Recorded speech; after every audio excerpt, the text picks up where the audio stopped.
Attorney Ben Crump, along with Attorney Bakari Sellers, Attorney Harry Daniels, Attorney Wayne Kendall, and Attorney Shantae Lassiter. We have the honor of fighting for the family of Andrew Brown Jr. for transparency, accountability, and truth. What we witnessed here, our legal team, and you're going to hear from our legal team who got to witness the video, and then you're going to hear from the family members, and then we'll take your questions. We want to say on the record from the onset, we do not feel that we got transparency. Okay. We only saw a snippet of the video. When we know that the video started before and after what they showed the family. And they determined what was pertinent. Why couldn't the family see all the video? They only showed one body cam video, even though we know there were several body cam videos if they were following the law and the policy in this county that everybody has video cameras on their uniforms. Furthermore, and you're going to hear from Attorney Sellers and Attorney Daniels on this matter, to add insult to injury,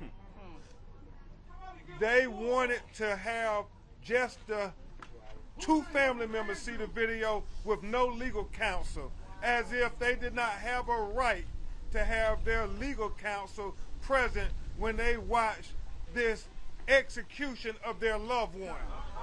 Exactly what it was. And we have to keep demanding transparency because we do not feel what the county attorney offered was transparency at all. And so it's very emotional, not only the video, but how this family was disrespected, even in the aftermath.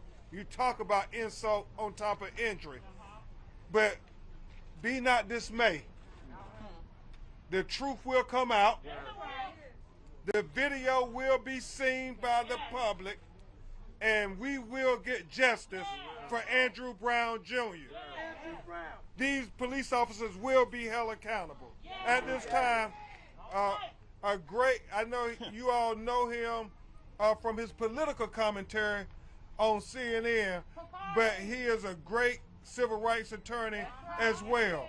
He's going to speak to you, and then it's going to be followed by Attorney Daniels, and then we're going to have Attorney Lassiter, who is going to tell you blow by blow what was seen in just that snippet, that 20-second video that we know is much farther. Attorney Bakari Sellers. So we want to highlight. I want to highlight the disrespect to this family. I want to highlight the broken system of justice we have in this country. As we're going through this process, we told the family that they would have their attorneys in there as some comfort. We went back and forth, and I just want you to say I've never been talked to like I was talked to in there. I don't know his name, but I went to the back, and I know that we're live on the news around the world, so I will say that Mr. Cox told me, a grown black man, that he was not fucking going to be bullied.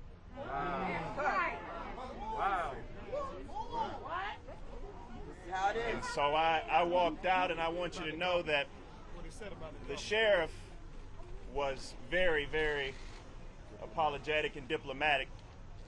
The sheriff wanted to make sure that the family saw the video, but it was the county attorney that gave us this back and forth. But let's not focus just on the disrespect shown to me. Let's focus on the disrespect shown to this family. One body cam, 20 seconds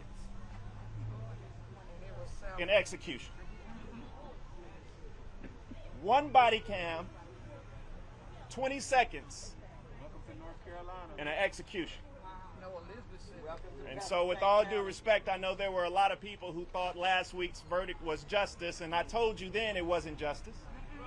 Because we still can't get justice and accountability today. I'm only going to be brief because I'm hot right now. But I do want to say a special prayer goes out to this family.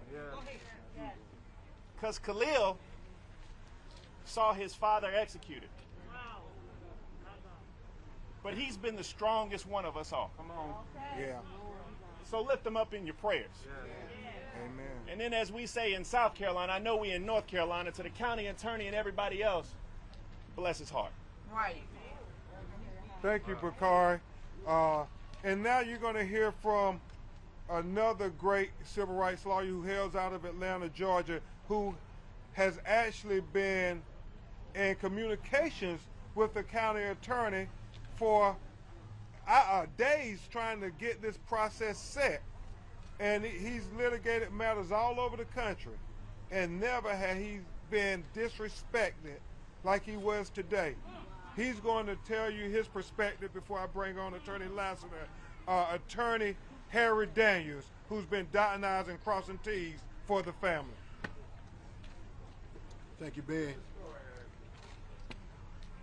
1965, Selma, Alabama. It was Bloody Sunday. A resistance for fundamental rights to vote. Rights to vote.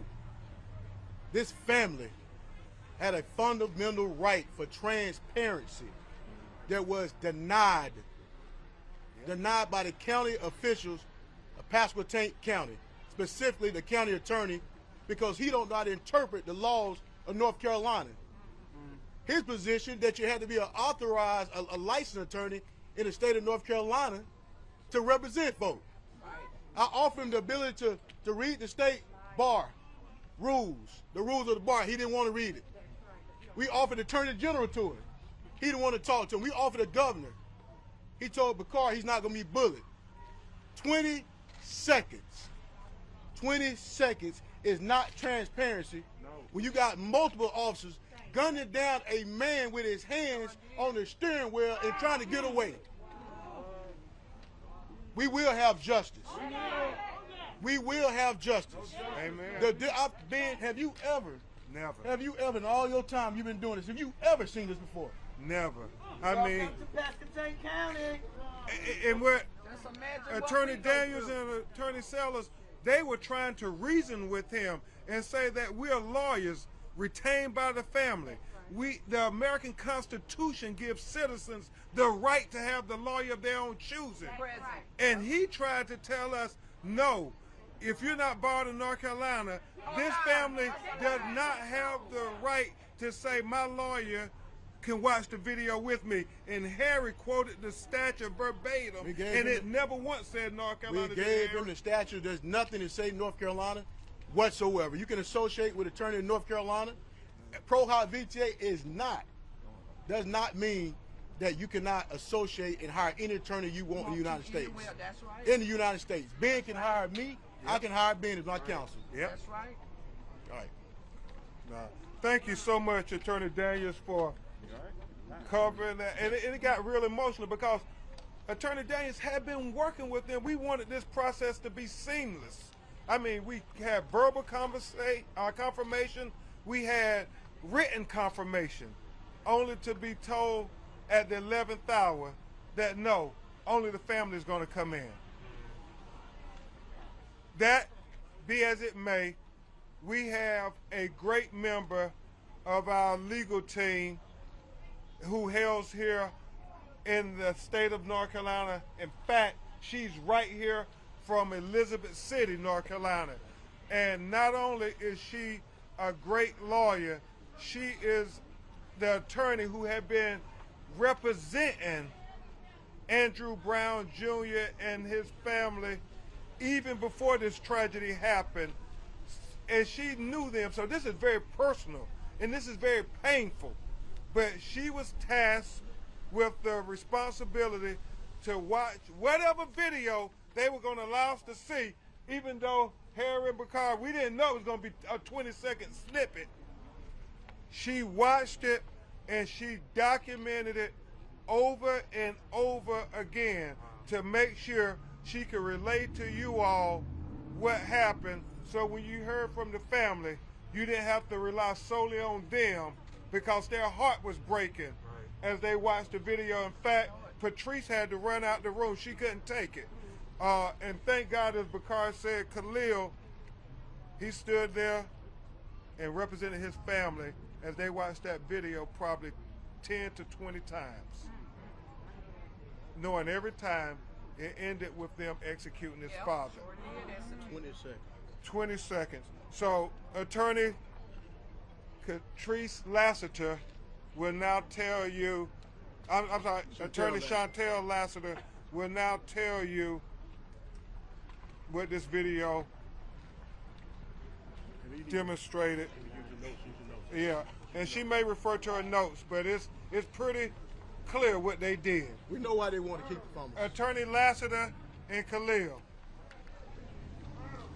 Take your time. As loud as you can, Patrice. Y'all, please be quiet so Catrice won't have to scream. I'm sorry. I got it. Yeah, that's your mouth. Let's be clear. This was an execution. I know it. Andrew Brown was in his driveway. The sheriff truck blocked him in his driveway, so he could not exit his driveway. Andrew had his hands on his steering wheel.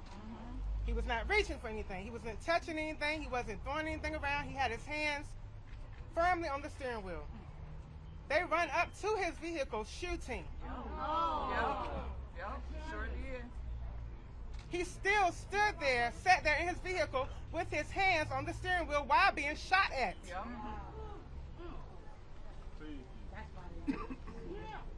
Now keep in mind, this is 20 seconds. I have 3 pages of notes for 20 seconds. We watched this over and over and over to make sure we were clear at what was going on and what was transpiring. He finally decides to try to get away, and he backs out, not going towards the officers at all. There was at no time in the 20 seconds that we saw where he was threatening the officers in any kind of way. Right. That's right. He was trying to evade being shot. Yes. So he backs out, not forward, but backs out away from the officers who still shooting at him, yelling, "Stop it, motherfucker! Goddamn motherfucker!" Constant obscenities being yelled at him while he's being shot at in the driveway of his home in Pasquotank County, North Carolina.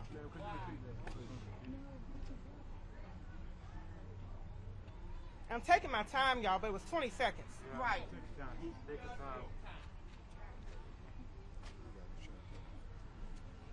He finally backs out, and then he goes around to get out of danger. He goes around, still avoiding any interaction with the officers, still trying to make sure he did not threaten them in any way, that they were not in danger in any way. He backs out, goes around them, and they're still shooting at him while he's driving off. He drives off, the car runs into a tree, and they are still running behind him. Let me make sure I get this right with these guns that was there. Bushmaster AR-223s and Glock 17 handguns. It was numerous. So that was assault. Numerous assault rifles were at the scene. Yes. We saw one video, 20 seconds from one body cam. It was at least 8 officers there. We only saw one body cam. It was a sheriff's truck there. We didn't see any dash cam video. We just saw that one body cam. Gotta go. And Gotta go. he was still shooting. Hello? Yeah, he was still. I just want to make it clear that they were still shooting at him after the car had already crashed into a tree. They were still in the stance of shooting towards him. His car is riddled with bullets from them shooting at him when he was not in any threatening him in any kind of form or fashion. And even before it started, they had shell casings before. And thankfully, Khalil noticed, and we kept rewinding the tape. There were shell casings before he even backed out. Yep. So they were shooting at him In the when he was sitting there driveway. with his hands on the steering wheel in the driveway. And before the video started. And so also, we only saw, again, I want y'all to know about those 20 seconds. There was things that transpired before those 20 seconds that we did not see. So I don't know how many shots was fired before the little 20 seconds they allowed us to see. I know it was shots in that windshield before he was even able to back out of his driveway. And I want to open up. Did you want to? Yeah, just step right here in the center, Khalil. I want your mom with you.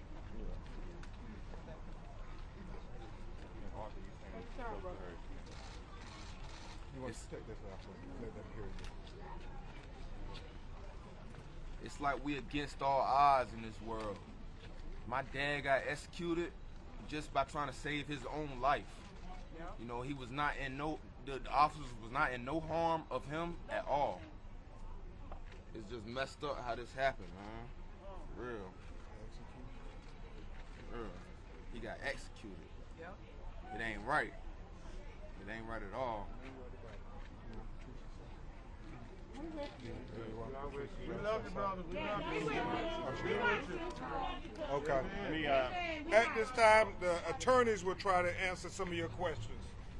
Let me also just tell my friends in the media, I think we learned this from the case of George Floyd, that after the night of the incident where George Floyd was murdered, the police department put out a press release that said, man dies from medical incident. And I want you to keep that fresh in your mind, because I want all of you all to help us. I want every single camera out here to help us. Because do not let them pass off 20 seconds from 8 different cameras, not giving us the dash cam video and the fact we know there were cameras on the house and on other poles. Yeah. That they have possession So of. I want my friends in the media to go out and demand justice for the country to see. Yeah. This is bigger than Andrew. You know, God uses us in mysterious ways. And I looked at Khalil before we went in, and I said, Khalil, you about to see something you ain't never seen before. I can't imagine what it would be like to see my dad executed on camera. But Khalil stood strong. He stood strong, but he is now a victim of a broken system. From the way they interacted to the way they're covering it up. So with that, I guess you'll take some questions. Harry and Ben, I took the bar exam a few times. They smarter than I am. I will say this, Roland Martin and all the media, why is it that they get to choose what's the pertinent parts of the video to show the family? I mean, wasn't the law pretty clear? They were going to show the video to the family, and then at the last minute, Harry, they decided that, oh, we're going to redact it and all this stuff. Where is that written in the statute that the family doesn't have the right to see the entire video? Are they going to only try to show the public the pertinent parts, so say them? Come on now. Or are we going to get to see the whole video? All 9 body cameras that were available, all the dash cam from the police car that was available, and then Attorney Kendall, you said there was a camera on the light pole. We want all of it, because that's what transparency is. Let us see with our own eyes. We don't need you to interpret it for us. Exactly. Amen.